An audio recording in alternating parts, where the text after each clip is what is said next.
Oh, lots. We've been learning lots today, hey? How's everybody's brain? Are they swimming? A little bit? Yeah, well, I think, one thing I wanted to just add to the cannabis conversation is I really see, people have said this is a gateway drug. Well, I really like to invite you to the idea of it's a gateway to plant medicine, to connecting deeper with the natural world, with plants, with the healing aspects of the world. And cannabis has offered us a unique look at how plant chemistry really can expand our awareness of the intelligence of this planet.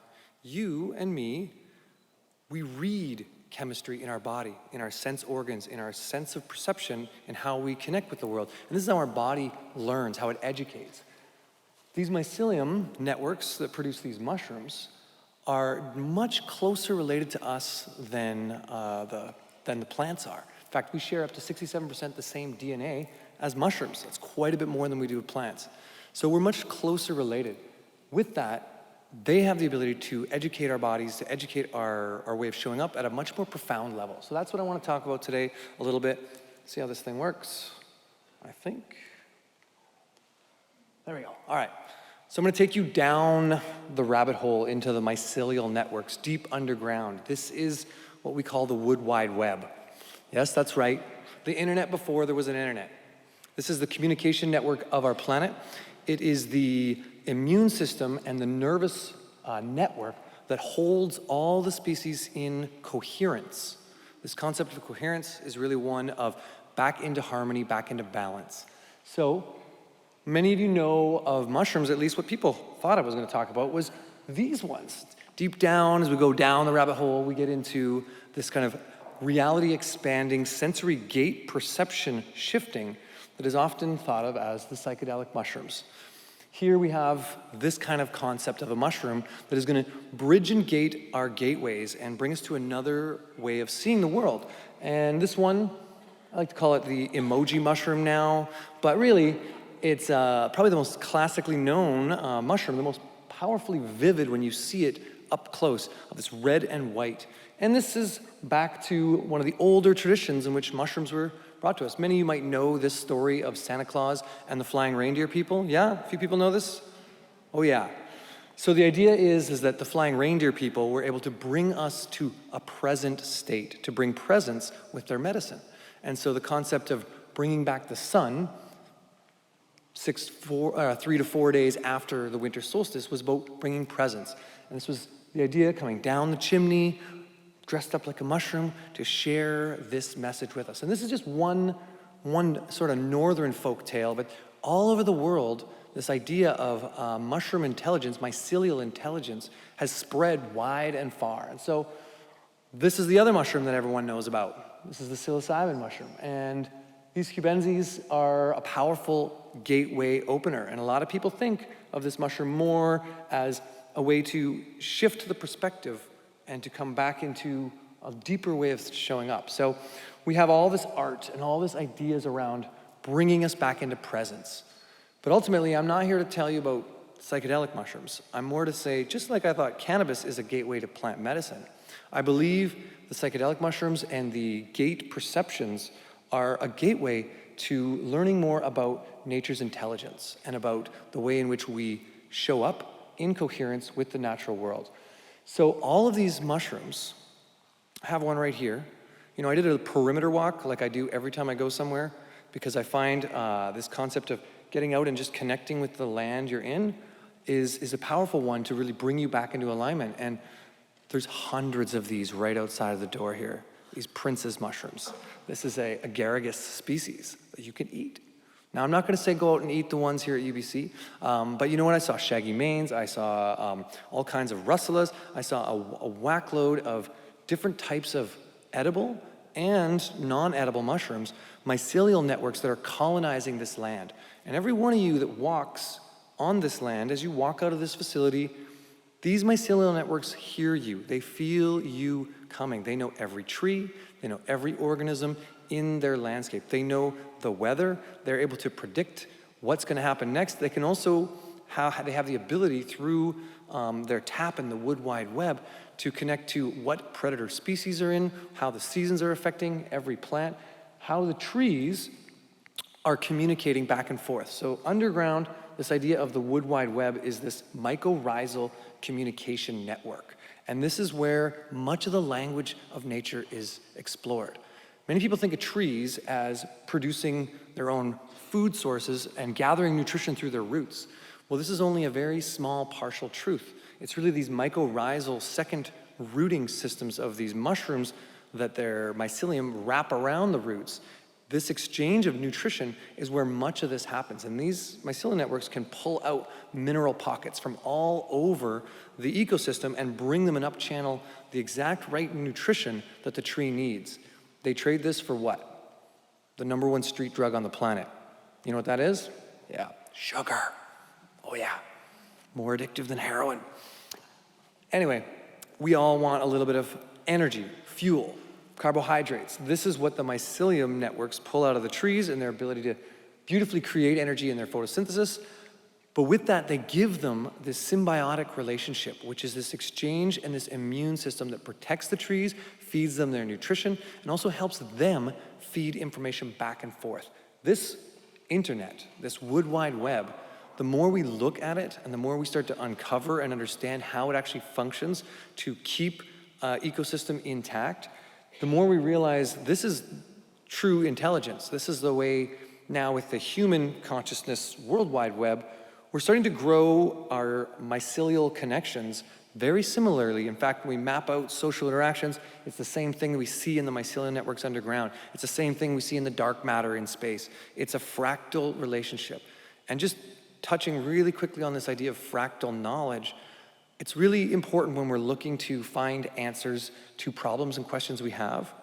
Is it a yes on multiple levels?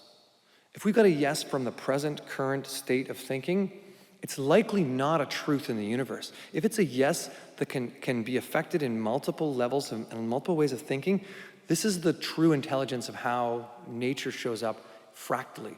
So when you find your answers, wherever those may be, take a step back. Does it work here? Does it work here? You know, and we are, in this sense, just like these mycelial networks. So there's a lot more I can go on that, but obviously I'm trying to condense time and space and take a full day workshop and bring it down into this 25-minute time-piercing moment. So let's keep going. Woo! One more thing about this that I think is really cool is sense organelles, sense perception. You have sense perception, and you know of this as your eyes, your ears, your mouth, your feeling body. Most of us don't recognize our extrasensory perception.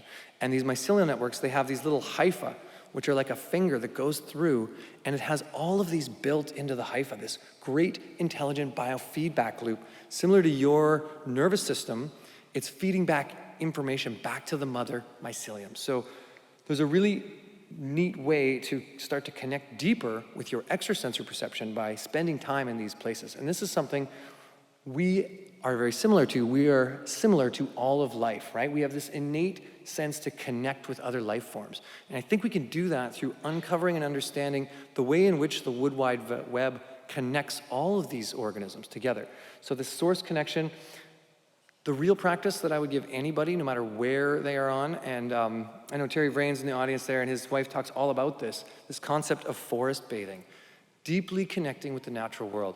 This is one of the most mind-expanding experiences you can possibly do. And I'll say, psychedelics are a gateway to forest bathing. They are a gateway to connecting with the wood wide web, to connecting with the real intelligence of our planet, because they expand our ability to see that. But we have this expansion already built into our hardwiring. When you think of your sight, we think of our third eye also. When we think of our ears, just think of your third ear also. You have a heart frequency that can connect and feel into the organisms around you. When I step into your auric field, your space, there's an uncomfortability there where I'm in your space. So start to experience and explore some of the extrasensory perceptions you have, such as your proprioceptive patterns, where I can feel my body in space and time. My heart sense, my mind sense, and my interoceptive patterns, which is feeling what's going on in my body. Many speakers are up here today talking about their experiment and working on themselves, learning to hone the organism to have deeper level of sense perception is how we can feel into the right way for us, the yes on the multiple fractal levels. So forest bathing, in Japan is a big thing known as Shinrin-yoku. The big thing I wanted to put on this slide, and really the point I wanted to make here, is that all fish swim upstream. It doesn't matter where you are on this journey, whether you're looking at chemical extracts, whether you're looking at tinctures, teas, powders, whatever form you're at, all fish swim upstream. And you're on a journey, exploring your own path. But in reality, you're looking for source code. Source code is where you get your true connection. And so following that path, and this one saying that was given to me a while back that I love is 50% of what we think is true about health will no longer be true in 10 years. This is commonly this misconception that we buy into our own dogma. Keep swimming upstream. Wherever you're at now, nothing right, nothing wrong, know that you're going to source code. Shinrin-yoku is a clear and direct connection, this connection back in, and it's not just to the plants, it's to these mycelial networks, because when we look at them, we see that they see us very clearly as we walk into a forest. Okay, so what are mushrooms? They're basically a macrofungi. This is a fruit. This is an apple on a tree. The tree lives underground. The tree was there before the forest. The tree knows every being in the forest and has a relationship with all of these. Now, like I said earlier, we share up to 67% the same genetic code, the same source code, which means many mushrooms get different kinds of pathogenic organisms that affect them very similar to us. So when we work with them, at least the medicinal mushrooms, the higher level mushrooms, they teach our body a college education on how to protect ourselves, be more resilient. We become the adaptogen by working with these plant and mushroom teachers. So where are they found? They're everywhere on this planet. There's up to a mile below the surface of this earth, there are mycelial networks. So I'm not so worried about humanity destroying the planet. Shame on us if we do. These are the myco-warriors that are here to protect this planet. And the more we start to symbiote with them, the more we become those warriors here to protect the planet. But whatever we decide to do with our own fate, they're still in the stratosphere, will come back down, keep this planet growing. Up to a quarter of the biomass is these organisms. There is literally almost twice as long in history. And actually this slide says 1.3 million or billion years ago. There's some evidence that shows it's even farther back than that, up to 2.4 billion years ago on this planet, mycelial colonies ate into the lava rock and built soils. They created all the ecosystems on this planet. They are the initial teachers of our planet to become a living organism. Therefore, they hold a huge aspect of that consciousness of our planet, which I know we're here today to explore and how we can heal this. So, one of the largest organisms on Earth, some of you might be familiar with this honey mushroom, over 8,500 years old. This is a wise being. This is a wise teacher that we can symbiote with and learn from. How does it show up? How did it explore and become part of this planet? So how many are there? We don't even know. We approximately think that there's 38,000 species that produce fruit, but we have no real idea. There's 1.5 million species of fungi, but macrofungi, which are the mushrooms, we really have no idea because many of them live underground. You know, I walk through the forest every day, and there's this one spot where I came around a bend last year and I saw this mushroom I had never seen in that whole forest. 10 years of walking through this forest, never seen it. Why?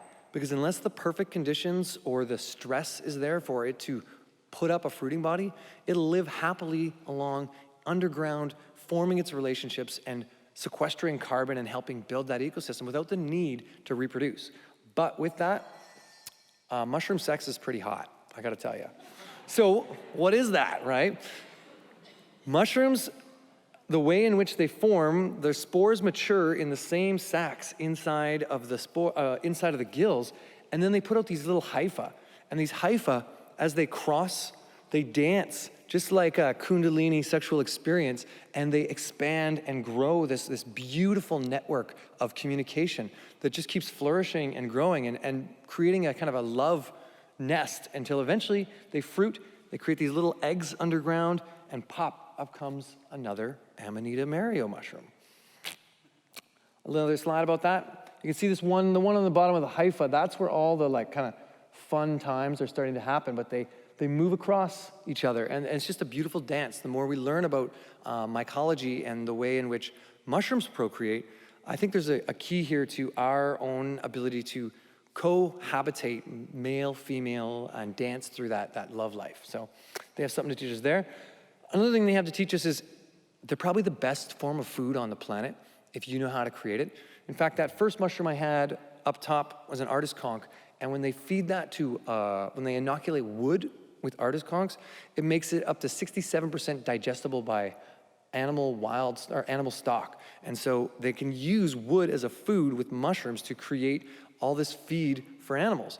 Not only that, it calms down inflammation in the gut. So you have a lot of anti-inflammatory effects. Many of you are exposed to the Roundup situation, which has caused a lot of our irritable bowel tendencies, a lot of the cramping that people have, the sensitivity to the foods they eat. Many of these mushrooms can help with anti-inflammatory effects that way. Right here is a little quick demo of an oyster mushroom cultivation that we've done. We do this every year, called Free the Spawn inoculation, and it's very, very simple. I'm not gonna go into too many details, but you can grow almost any of these medicinal mushrooms. Oyster mushrooms in particular are what drugs like lovastatin and other statin drugs for cholesterol were originally created from. In fact, many of the pharmaceuticals on the market are derived from mycelium or from fungi or from mushrooms. And really this is because of our self-similarity in genetics. They've figured out strategies on how to deal with this planet that we are still too young to totally understand at a biological level. All right, so there are 1,001 beautiful mushrooms in your forest, and right now is the time. To me, this is one of the best practices, is getting out and foraging different mushrooms. My recommendation, if you want to get out and forage mushrooms, learn 3 or 4 every year. I moved to the West Coast 14 years ago with the purpose of learning how to identify and connect with mushrooms. And it's been this amazing journey ever since. I now have this beautiful company, beautiful family, and a beautiful life where, you know, this year alone, I've already harvested at least 50 pounds of mushrooms. You know, plenty of these lobsters. Most of these are really simple and easy to find. In fact, as I said, when I was walking the perimeter, I found at least 5 or 6 edible species right here within, I don't know, 100 meters of this building. So, including those puffballs. There's a bunch of them out there. All right, more edibles. Not gonna take too long on edibles. One of these is the lion's mane, which is a medicinal up in the corner.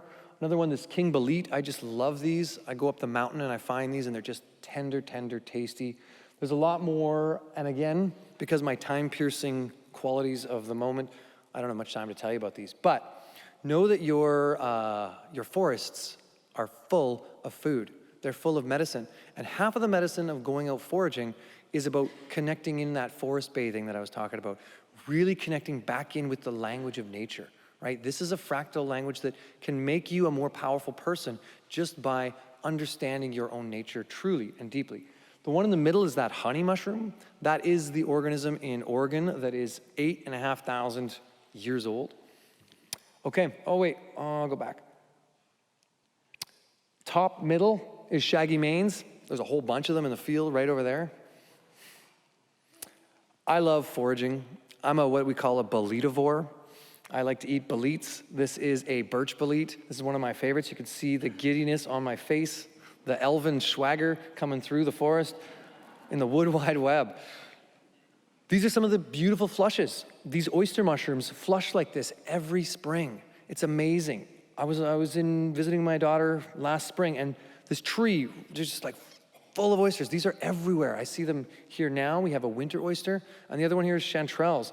One harvest, you can have food for many, many days. In fact, I'm currently on a 40-day mushroom diet, which sounds crazy, but the concept is I will add mushrooms into my food cycle for this cycle of the year. And I do this every year as a way of retuning because I can harvest enough. This is 1 day's harvest, probably 2 hours of white chanterelles. Huge. One of the cool things I like to do here is I take these piles after I clean them off, and I re-inoculate forests of similar ecosystems with my piles of mushroom shrapnel. We can regrow these. These species are powerful healers in our body, but also the connector to the wood wide web. Okay, Really what I came to tell you about is tree mushrooms. And now I got another hour to talk about that. So here we go. I call these the Levity eaters. And I wanted to bring this concept to you today about levity, because a lot of people wonder about diet. Diet is a big, tricky, messy thing. Like I said, changing 50% of it every 10 years, what we think is true about diet. Well, there's one truth I've found, and it's that you are a levity eater.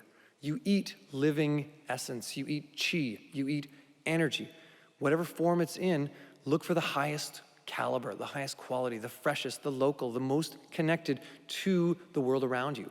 So these mushrooms eat the most potent levity producers on the planet. They're the trees. The trees pump blood to defy gravity, the yin to the yang of gravity. This levity is the capacity for life essence, life energy. It is moving in that direction, that upward lifting life energy. These trees concentrate that. The mushrooms that eat the trees then have access to some of the best based chemistry to create these medicinal compounds. Most of these are known as branched polysaccharides. This is one of the main groups. There's also a lot of terpene groups. I know as cannabis community, you're familiar with terpenes. The triterpenes in the spore pads. Often terpenes, just as a quick sort of hit that I've found, a lot of these triterpenes anyway, they're growing in the sexual reproductive area of the mushroom, in the part where it's sporulating, in the skin, in the gills, in that part. So we see that in a lot of the fruiting bodies that we don't see in the mycelial underground rhizomes, or the mycelium. Anyway, these are some of the mushrooms I want to talk about. This one on the bottom, the West Coast reishi, this is a Ganoderma organensis species. It's one of my very favorites. And in fact, this species has such a high level of consciousness, it's profound. You know, I'll give you a quick story. It's probably gonna take more of my time than I wanted it to, but you know, I come through Vancouver 5-6 times a year. My practice when I come to Vancouver for a few days is to take that Lions Gate Bridge, I'm from the island, and take that first exit off into the Lions Gate, or into the Stanley Park, and just do a little quick forest bathe before I enter the big bad city. And it just reconnects me. I've been hearing these mushrooms quite often in this forest, just feeling into the way they show up every time I come to the city. And last time I came in, or one of the times I came in April, I pulled over, just had this sense, walked right over to this giant Ganoderma organensis mushroom. And it was like, I was right on the side of a bike path and went, zoom goes a bike, zoom goes another bike, comes a runner. And like people run by this mushroom every day, all day long, and they don't know it's there. And it's the most powerful medicinal ally growing here in Vancouver. And it's holding space. It's not about consuming this mushroom. Get into its field, get into its space, and just connect with how it shows up. That's a huge piece of this medicine. So next time you're in Stanley Park, remember that this Ganoderma organensis species is holding this huge community of trees together and is growing and nourishing them all and feeding them all and communicating between them and holding their conversations all day, all night long. Anyway, more of these levity species. There's plenty of amazing ones. This one on the bottom is called a, pointing down on my thing. The one on the bottom, I guess that's the left corner, is known as an agarikon mushroom. This mushroom has gained a lot of fame in the last few years because of the US military spending millions of dollars literally researching this as a biological protector and defense mechanism against some of the biggest biological issues of viral implications. This is the #1 antiviral substance we found on this planet. It blew SARS out of the water. It blew the bird swine flu out of the water. This is a powerful ally that grows here in the West Coast forests. Unfortunately, we have 1% old growth forest on Vancouver Island. That's a really sad state. It's the only place you find this mushroom. There's plenty of other tree-loving mushrooms in these ecosystems that have the most potent chemistry on the planet to teach us how to be the adaptogen, to be immune modulators ourselves, to help humanity at a much, much deeper level. So that's what I really am most impassioned about, is learning and connecting with these. So we're gonna go into a couple of those, but first off, no, I don't have too much time for this, but the branch polysaccharides, I wanna give you just this concept of branch polysaccharide for a second. They're converting these sugars from the plants into these long chain, massive Aztec glyph-like compounds. If 2 of these chairs were sucrose, we'll say fructose and glucose, one of these branch polysaccharides is the size of BC Place in chairs. They're massive. They're thousands upon thousands of carbon chains, and it's not about the carbon and the hydrogen times 1,000. It's about the relationship and the angles and the degrees and branching of the chemistry that's like a pirate's map to the treasure. It's a roadmap to how to show up in a way that's in coherence with planet Earth. And so they have this profound immune modulatory effect, which means when you are in an autoimmune state up high and your immune system is going off against the body, attacking itself, they help bring that back down. When you're in an immune deficiency state where you're getting sick all the time, or it's the time of the year when the kids go back to school like it is right now, and somebody comes home with a cold, they bring your immune system up. So rather than just putting archers on the gate of your castle, they're building the moat, they're repairing their walls, they're protecting you with a whole buffer of ecosystem that can support you in finding the best alignment of health. So this is some of the main anti-pathogenic qualities coming from these branch polysaccharides. These aren't just found in mushrooms. Most of you probably know of ginseng, high in branch polysaccharides too. Most of you probably know of astragalus, another deep immune support, high in branch polysaccharides. So plants contain these too. Echinacea contains these, but really where the real beautiful beta-glucans and some of these larger compounds are in these medicinal mushrooms. Reishi alone has over 400 different types of branch polysaccharides in it. This mushroom is powerful. How do we process these? I can't eat most of these medicinal mushrooms. I gotta cook them down, the double boil and trouble method, yeah? Eye of mushroom and wing of mushroom and ear of other mushroom. This is how we make these into medicine. They have lignans and chitin and other big compounds that protect them and are indigestible. So we gotta break them down. We can make them into a dual extracted tincture. We can make them into a powder, a decoction syrup, or a mushroom essence. But decoction, the simmered tea, is the best way to consume these.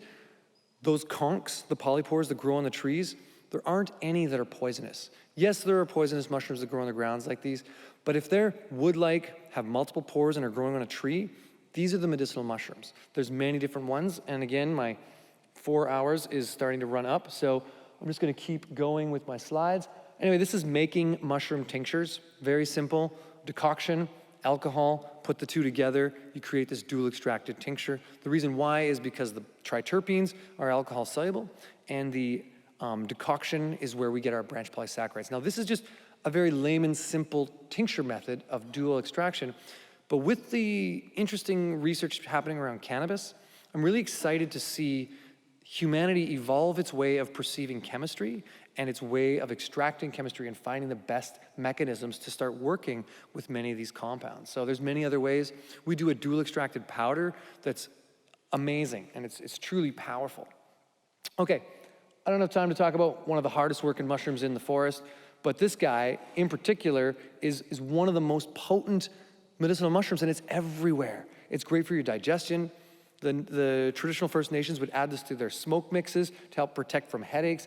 They would use this to carry fire. It's got antibacterial properties, and it's just a great tonic as an anti-inflammatory tea for your digestive tract. Artist conch, that's the one my front picture was on. This mushroom has profound effects, and something really cool about this is in a minute, 21 million spores can be released from this mushroom. That's 5 trillion a year. This produces massive amount of sporification. One mushroom like this, if every one of those spores had the ability to come to a full network, would be the size of 3 times the size of our sun. That's how much life essence is in one of these mushrooms. Now, of course, it would need the food source, but powerful, powerful. Ganoderma family is the reishi family. So with that, reishi, the most powerful mushroom we know of, the iconic mushroom in China, is to protect the academic from their own mind. This is the mushroom of grounding. Bring us back into our body. This is a mushroom that connects us deeper to how we show up. And this mushroom in particular has been revered throughout Asia for thousands of years and well documented. In fact, more money has been spent researching reishi mushrooms than any other natural substance on this planet. That's huge. The Chinese have spent millions upon millions. The Germans have spent money. The Siberian Russian community has really looked at this because it's profound how deeply it can affect our anxiety, our insomnia, our attention deficit, our mental states, and many, many more. So me and my wife are huge reishi fans. I don't have time. I'm gonna go through these. Sorry guys, 3 hours in 25 minutes. But basically, getting down to it, this is the calming mushroom to bring us back into our body. It's antipathogenic like many of the other ones, but as well, we also have mushrooms like chaga, which is one of the other most potent medicinal mushrooms. Between reishi and chaga, we call these the king and the queen. I'm not sure if I really buy into that, but these are two of the most powerful mushrooms on our planet. Both of them can grow right here in North America and very easily. In fact, chaga, we have one of the largest reserves of birch trees on the planet, which is where this mushroom symbioses with. It heals birch trees. It literally keeps their immune system so they can live longer. Birch is a short-lived tree. When it symbioses with chaga, it can live quite a bit longer. This mushroom protects it with an antioxidant protective. When an arm falls off a birch tree, chaga grows to replace it and helps the tree live longer. This is one of the most anti-tumor mushrooms on the planet. Many of these mushrooms have huge, profound effects in working with not just these autoimmune diseases, but specifically also with cancer treatment and many of the other things. One of my favorite things about this mushroom, though, is drinking chaga tea is great for stabilizing blood sugar, for stabilizing my body so I can be in a flow state without this huge gut bomb in my digestive tract. All right, so I really wanted to tell you about this one. I got a slide that's really cool and kind of weird looking. Whoa, what is that? This is a mushroom, these cordyceps. They grow on insects. You want real fun tonight? Google tarantula cordyceps. Scary looking. They hold a huge level of intelligence. And I know that looks gross to you, but this is actually a high aphrodisiac. This mushroom brings you back into your body, opens up your bronchioles, allows for better oxygenation, better flow into the body, and true aphrodisiacs bring you into present state, right? Present state. That's the true presence of the Santa mushroom. That's one of the things this one does is open the bronchioles, gives you energy support, helps with lactic acid buildup and adrenal fatigue. Don't have time to talk about turkey tail, but this one is being prescribed. Yes, I have time, even though I'm over my clock.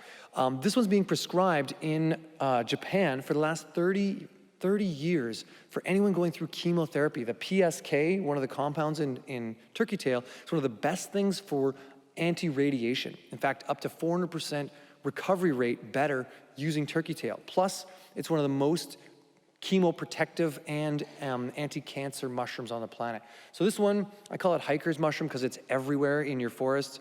I see this all the time. This is an easy medicine for you to connect with. You don't even need, a license to grow it. It's available, it's there. Lion's mane, this one's gained so much fame in the last few years. It's ridiculous. It's got its way into Forbes magazine. It's made its way into like biohacker summits. It's really about bringing us back better neurological support. I think that lion's mane can really support the cannabis world with that deep nerve regeneration and nerve cell growth. Many of the things that people are looking for in that. Also, it can really support psychedelic microdosing in the sense of really encouraging better cross-brain communication. This idea of microdosing is about not getting high. It's about connecting the body into a wider gate of being able to use the nervous system to its fullest potential. So lion's mane's being used often for Parkinson's, multiple sclerosis, Alzheimer's, but also just really a good feeling cognitive function. I use it with my children. I use reishi and lion's mane as a way to ground them back into their body and help them get into their imaginal realm of cross-brain communication. All right, lots of ways we can do them. I love to make wild mushroom tinctures. They're my favorite. In the wild is where the spirit of the medicine is. So I encourage you, no matter what you're looking at for plant medicine, remember that cannabis is a gateway to plant medicine, a gateway to spirit medicine. Mushrooms are a gateway to this mycelial intelligence and this sort of divine order of the wood wide web. So, all right, thanks for joining me.